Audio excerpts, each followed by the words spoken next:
तो guys, current affairs funda में आप सभी का स्वागत है। मैं हूं आपके साथ अभिषेक शर्मा और आज के इस वीडियो सेशन में हम 4 मई तक के सभी इंपॉर्टेंट करंट अफेयर्स कवर करने वाले हैं। हमेशा की तरह आप इस वीडियो को अंत तक जरूर देखिएगा। आज भी आपको काफ़ी कुछ जानने के लिए मिलेगा। साथ ही गाइस, इस सेशन को शुरू करने से पहले आप सभी को बताना चाहूँगा, यदि आप हमारे daily current affairs PDF, weekly PDF, monthly PDF और हर महीने के banking and economic awareness PDF चाहते हैं तो करंट अफेयर्स फंडा का 1 ईयर मेंबरशिप प्लान आप ज्वाइन कर सकते हैं, जिसका लिंक आपको वीडियो के डिस्क्रिप्शन में या फिर फर्स्ट कमेंट में मिल जाएगा। आपको बता दें, इस 1 ईयर मेंबरशिप प्लान के तहत जितना भी हमारा PDF कंटेंट है वो हम आपको 1 साल तक प्रोवाइड कराते हैं, जिसे आप डाउनलोड कर सकते हैं, प्रिंट आउट भी निकलवा सकते हैं। इसके लिए चाहे तो आप करंट अफेयर्स फंडा ऐप को यूज़ कर सकते हैं या फिर अपने लैपटॉप या सिस्टम की मदद से वेब लॉगिन भी कर सकते हैं। कोई भी एग्ज़ाम हो, बैंकिंग, SSC, रेलवे या फिर स्टेट PCS, जहाँ पर भी करंट अफेयर्स या जनरल अवेयरनेस पूछे जाते हैं, सभी एग्ज़ाम्स के लिए हमारा PDF कंटेंट काफ़ी यूज़फुल है। कोई भी अगर आपका डाउट होगा हमारे इस PDF कंटेंट से संबंधित तो कमेंट बॉक्स में आप अवश्य लिखिएगा। चलिए फिर करते हैं शुरुआत इस वीडियो सेशन की। सबसे पहले आज का क्वेश्चन देख लेते हैं, इसका आंसर आपको कमेंट बॉक्स में करना है। The global times is a newspaper run by the ruling party of which country. Global times किस देश की सत्ताधारी पार्टी द्वारा चलाए जाने वाला समाचार पत्र है? ऑप्शंस हैं चाइना, रशिया, नॉर्थ कोरिया या फिर साउथ कोरिया। तो उम्मीद है आप सभी जानते होंगे इसका आंसर। जल्दी से कमेंट बॉक्स में लिख दीजिए, फिर हम आगे बढ़ेंगे। और इसी तरह क्वेश्चन यदि आप प्रैक्टिस करना चाहते हैं स्ट्रेटजी के संबंधित और करंट अफेयर से संबंधित, तो करंट अफेयर्स फंडा को टेलीग्राम पर ज्वाइन कर लीजिए। करंट अफेयर्स फंडा नाम से हमारा चैनल है।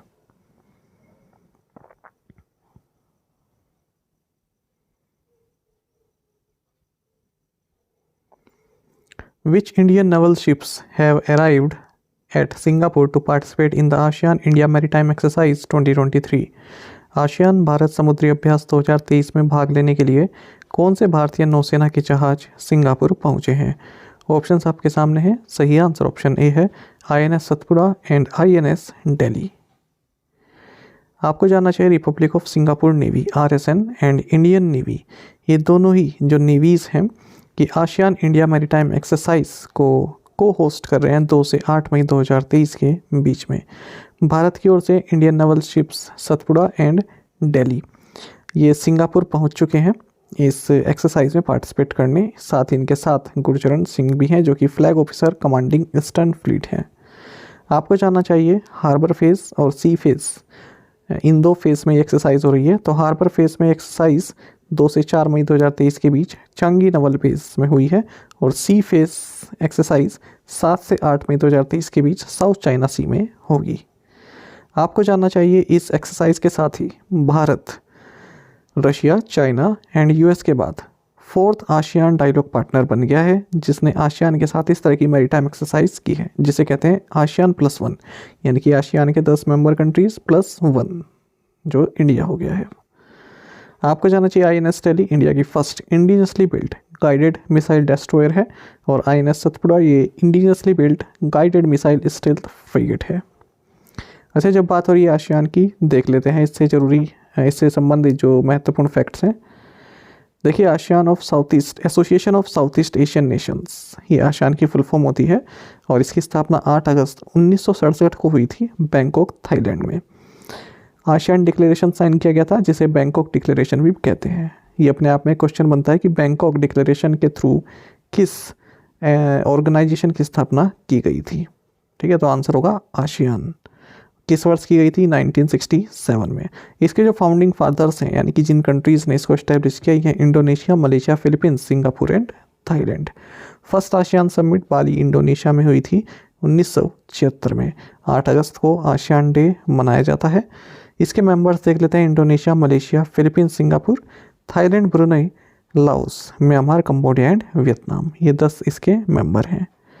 इसका मोटो है 1 vision, 1 identity, 1 community. Secretariat Jakarta, Indonesia में है और इसके सेक्रेटरी जनरल हैं काओ किम होन। What is the expected year-on-year growth in loan dispersal by microfinance institutions in the current financial year 24?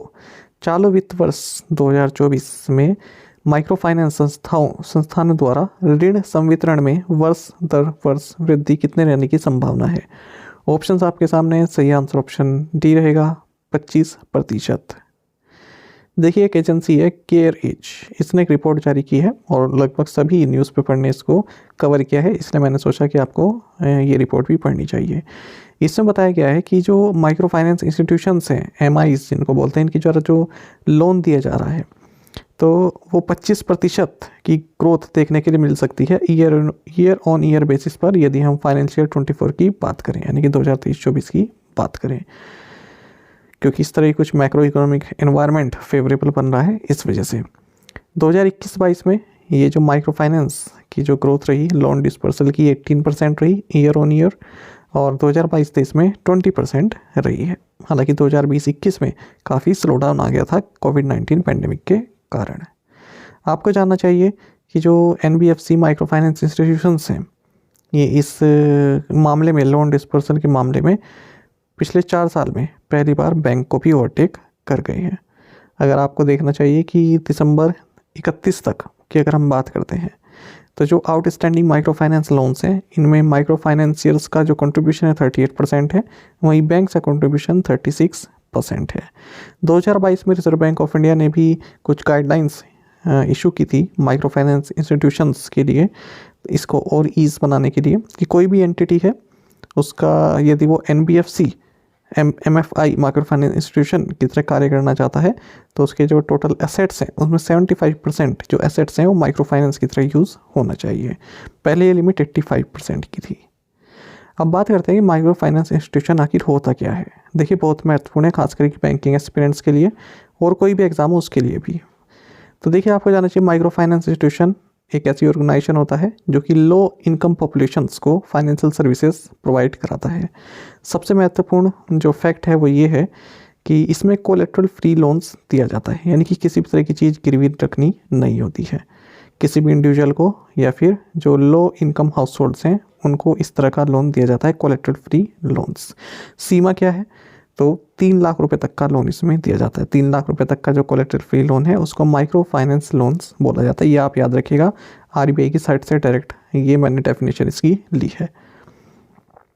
अब देखिए यदि ऐसा कोई लोन हो जहाँ पर कोई सिक्योरिटी रखी गई हो, यानी कि हाइपोथिकेशन जैसे gold, equipment, white goods, underlying assets, तो इस तरह का जो लोन है उसको आप माइक्रो फाइनेंस लोन्स नहीं ट्रीट करेंगे, वो माइक्रो फाइनेंस लोन नहीं होगा। आई होप आप समझ गए माइक्रो फाइनेंस इंस्टीट्यूशन क्या होते हैं या कितनी सीमा होती है। Non banking finance company NBFC NFIs, ये जो है non banking financial company micro finance institution directions 2011 of RBI act के तहत रेगुलेट किए जाते हैं।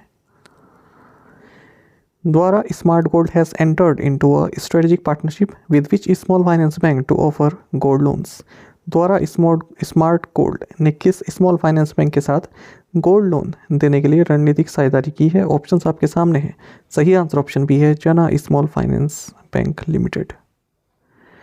देखिए द्वारा स्मार्ट गोल्ड इन्होंने एक स्ट्रेटेजिक पार्टनरशिप साइन की है जन स्मॉल फाइनेंस बैंक के साथ गोल्ड लोन्स ऑफर करने के लिए। इनिशियली तमिलनाडु, छत्तीसगढ़, महाराष्ट्र में ये सर्विस शुरू की गई है।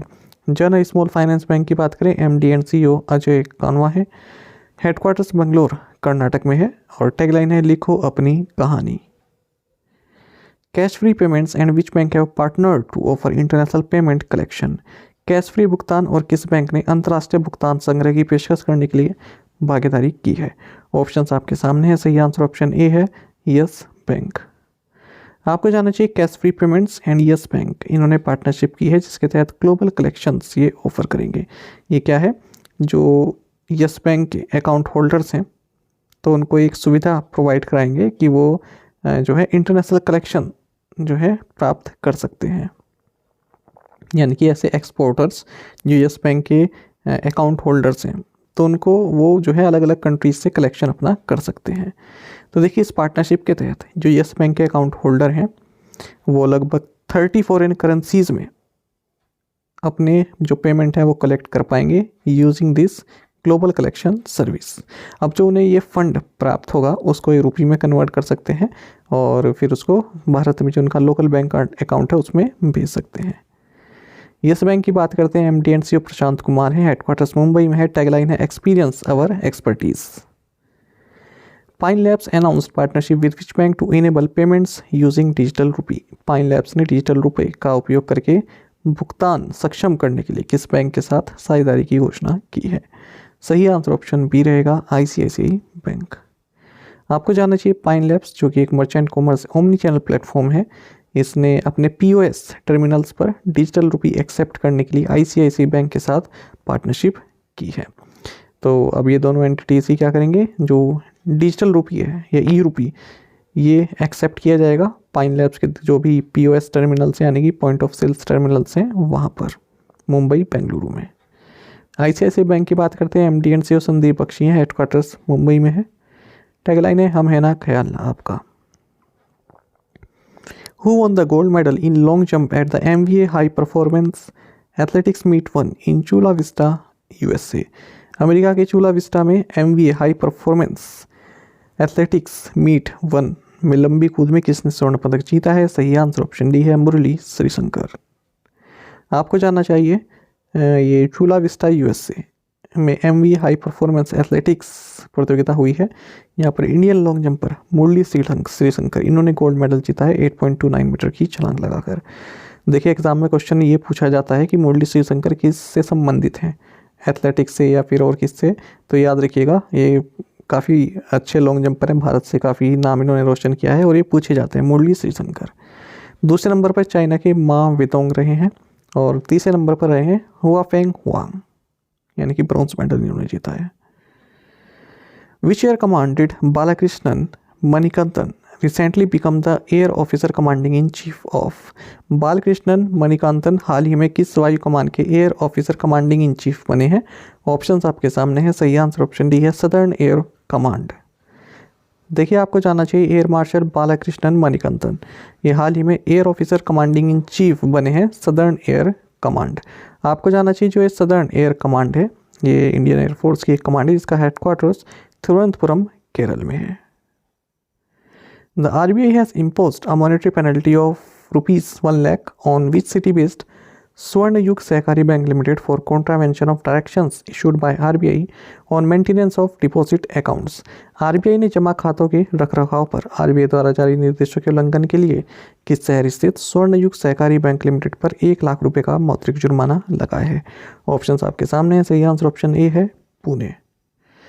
आपको जानना चाहिए रिजर्व बैंक ऑफ इंडिया ने पुणे महाराष्ट्र स्थित स्वर्णयुग सहकारी बैंक लिमिटेड पर 1 लाख रुपए की मॉनेटरी पेनल्टी लगाई है क्योंकि आरबीआई द्वारा जो डायरेक्शंस जारी की गई हैं मेंटेनेंस ऑफ डिपॉजिट अकाउंट्स उनका कॉन्ट्रीवेंशन इस बैंक द्वारा किया गया है। और भी देखेंगे और कई बैंकों पर मॉनेटरी पेनल्टी लगाई है, जैसे कि नागरिक सहकारी बैंक मर्यादित रायपुर छत्तीसगढ़ पर 4.5 लाख रुपए की मॉनेटरी पेनल्टी लगाई है। रीज़न भी आप देख सकते हैं। 2 लाख रुपए की मॉनेटरी पेनल्टी लगाई है Ambernath Jai Hind cooperative bank limited Ambernath Maharashtra पर। इसने आरबीआई द्वारा जो केवाईसी डायरेक्शंस हैं उनका अनुपालन नहीं किया है। आरबीआई ने 1 लाख रुपए की मॉनेटरी पेनल्टी लगाई है धुले एंड नंदुरबार जिला सरकारी नौकरांची सहकारी बैंक लिमिटेड धुले महाराष्ट्र पर केवाईसी से संबंधित ही। आरबीआई ने 30,000 रुपये का जुर्माना लगाया है Bandra cooperative bank limited Howrah West Bengal पर। 10 लाख रुपए का जुर्माना आरबीआई द्वारा लगाया गया है national urban cooperative bank limited Pratapgarh UP पर। आरबीआई ने ये 10 लाख रुपए का जुर्माना लगाया है सुटेक्स cooperative bank limited Surat Gujarat पर। साथ ही आरबीआई ने 4.10 लाख रुपए का जुर्माना लगाया है Jamnagar district cooperative bank limited Gujarat पर। What was the credit growth reported by scheduled commercial banks in fiscal year 23 compared to fiscal year 22? fiscal year 22 की तुलना में fiscal year 23 में अनुसूचित वाणिज्यिक बैंकों द्वारा रिपोर्ट की गई क्रेडिट ग्रोथ कितनी रही है? ऑप्शंस आपके सामने, सही आंसर ऑप्शन सी है 15.4%। देखिए शेड्यूल कमर्शियल बैंक्स ने यहाँ पर फिजिकल 23 में 15.4% की क्रेडिट ग्रोथ रिपोर्ट की है। अगर हम इसको कंपेयर करें फिजिकल ईयर 22 से तो इसमें जो क्रेडिट ग्रोथ थी ये 9.7% रही थी। बैंक क्रेडिट मतलब जो कोई व्यक्ति पैसा लेना चाहता है तो वो जो पैसा अवेलेबल है बैंक के पास उसको बोलते हैं बैंक क्रेडिट, है ना, यानी कि ऋण जो दिया जा रहा है। तो उसमें ग्रोथ देखने की मिली है 15.4% की फिजिकल 23 में। और इसमें देखें पर्सनल लोन्स में वृद्धि देखने की मिली है, लोन्स टू सर्विस सेक्टर में वृद्धि देखने की मिली है, एग्रीकल्चर सेक्टर में, एलाइड एक्टिविटीज़ में ग्रोथ देखने के लिए मिली है। तो आरबीआई ने 40 सिलेक्टेड शेड्यूल्ड कमर्शियल बैंक्स का डेटा यहाँ पर कलेक्ट किया है। पर्सनल लोन्स की अगर बात करें तो फिजिकल 23 में जो इसमें ग्रोथ देखने के लिए 20.6% की रही, जबकि इससे पिछले साल 12.6% की थी। क्रेडिट ग्रोथ तो सर्विस सेक्टर, इसमें भी उछाल देखने को मिला है। फिजिकल 23 में 19.8% रहा, जबकि फिजिकल 22 में 8.7% रहा था। Credit to agriculture and allied activities, इसमें भी फिजिकल ईयर 23 में 15.4% की ग्रोथ देखने को मिली, जबकि इससे पहले वाले फिजिकल ईयर में 9.9% की थी। और जो क्रेडिट दिया जाता है इंडस्ट्री को, इसमें 5.7% की वृद्धि देखने के लिए मिली है। साइज वाइज देखें तो क्रेडिट टू लार्ज इंडस्ट्री ये 3% तक ग्रो की है फिजिकल 23 में, compared with 2% in physical 22। Credit growth जो देखने के लिए मीडियम इंडस्ट्रीज में 19.6% की रही है, ठीक है, और 54.4% की रही थी इससे पहले वाले फिजिकल ईयर में, तो यहाँ पर कम देखने के लिए मिल रही है। Credit to micro and small industries, यहाँ पर ग्रोथ देखने के लिए मिली है 12.3% की, जबकि फिजिकल 22 में 23% थी। यहाँ पर भी ना ये जो देखो, जो however credit to industry registered growth of 5.7% और आगे लिखा है 7.5%, तो 7.5% फिजिकल 22 में रही है ये, ठीक है। What is the theme of the report on currency and finance released by Reserve Bank of India for the year 2022-23? वर्ष 2022-23 के लिए भारतीय रिजर्व बैंक द्वारा जारी मुद्रा और वित्त रिपोर्ट का थीम क्या है? ऑप्शंस आपके सामने हैं। सही आंसर ऑप्शन बी है, towards a greener cleaner India. देखिए महत्वपूर्ण क्वेश्चन है।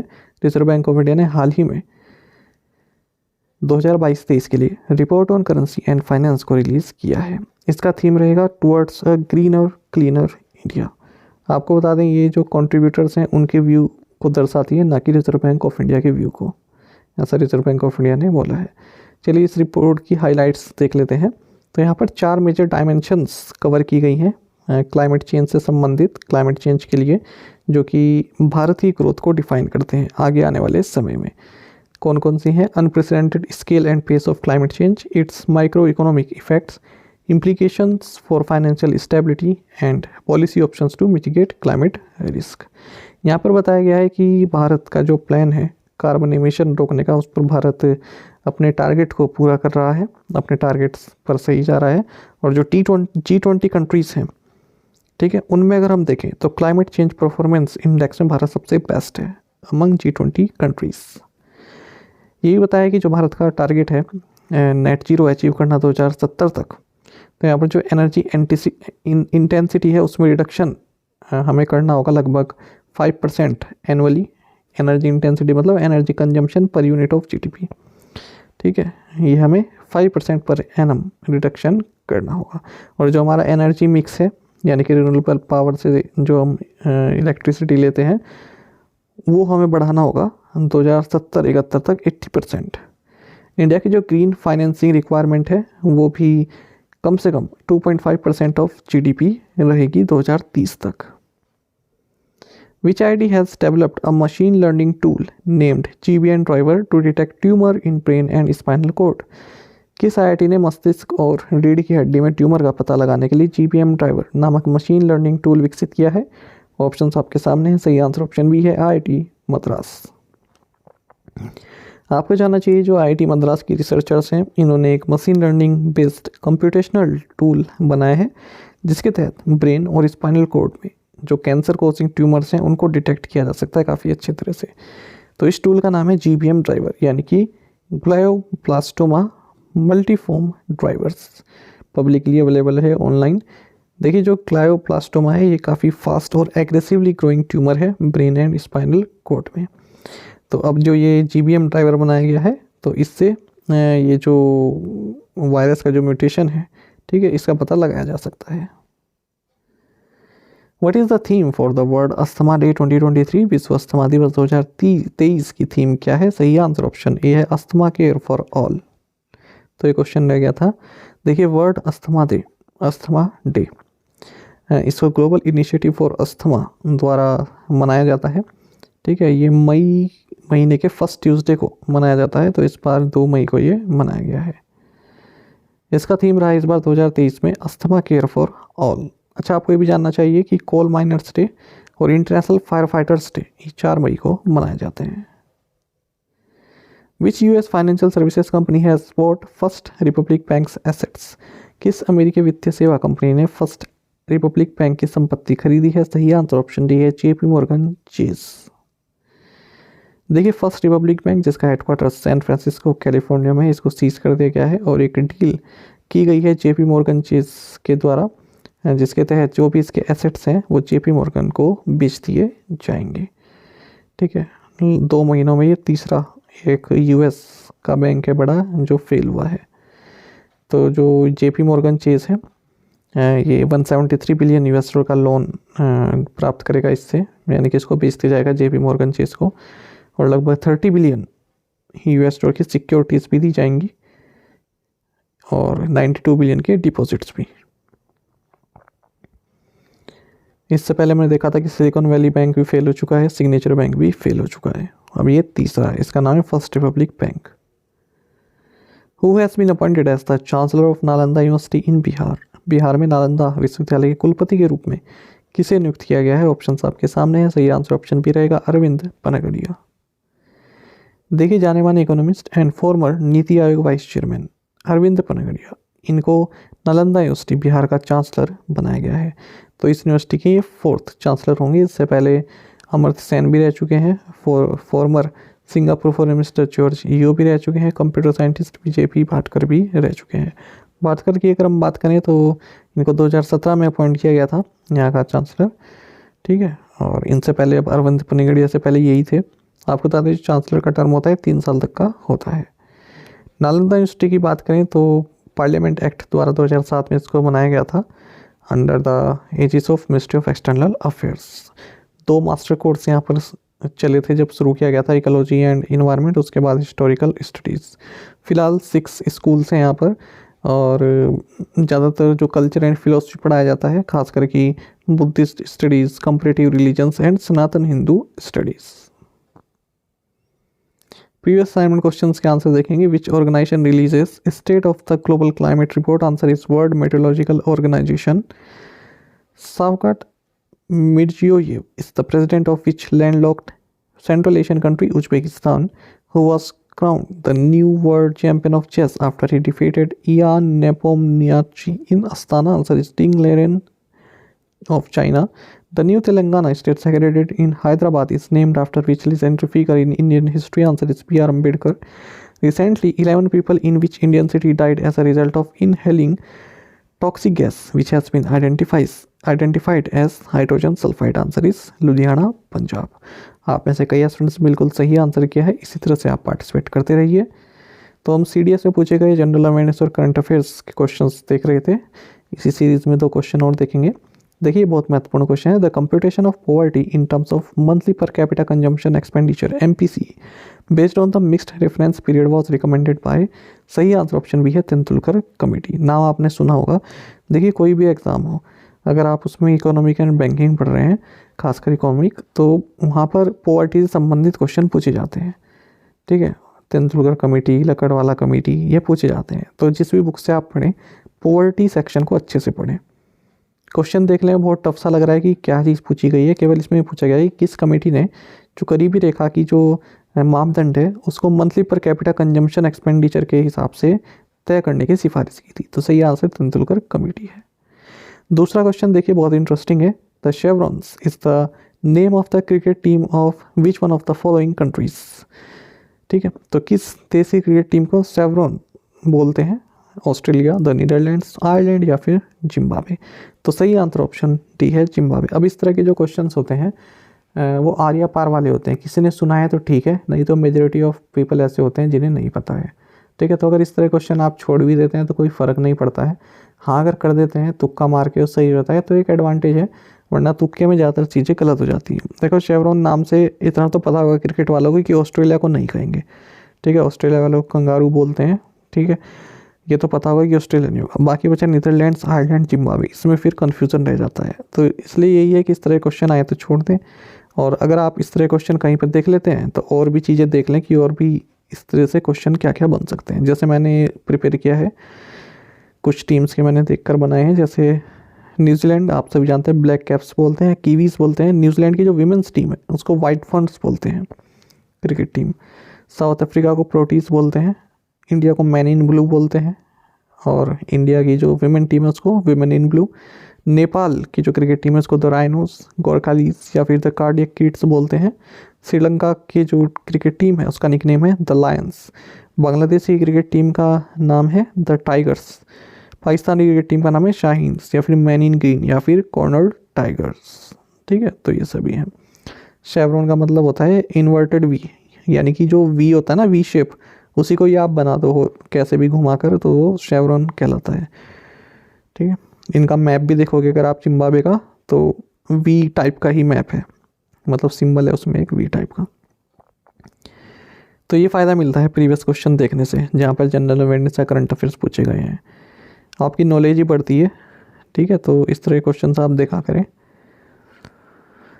चलिए आज के असाइनमेंट क्वेश्चन देखेंगे। What does article 124A of the Indian penal code pertain to, किससे संबंधित है आर्टिकल 124A, ये आपको बताना है। Who in April 2023 received 1959 Raman Magsaysay award in person after 64 years, यानी कि पर्सनली किसको दिया गया है ये, व्यक्तिगत रूप से वहीं जाकर उन्हें 1959 में दिया गया था रमन मैग्सेसे अवार्ड। अब ये 64 साल बाद उन्हें पर्सनली मिलकर दिया गया है। Where is the National Institute for Micro, Small and Medium Enterprises located?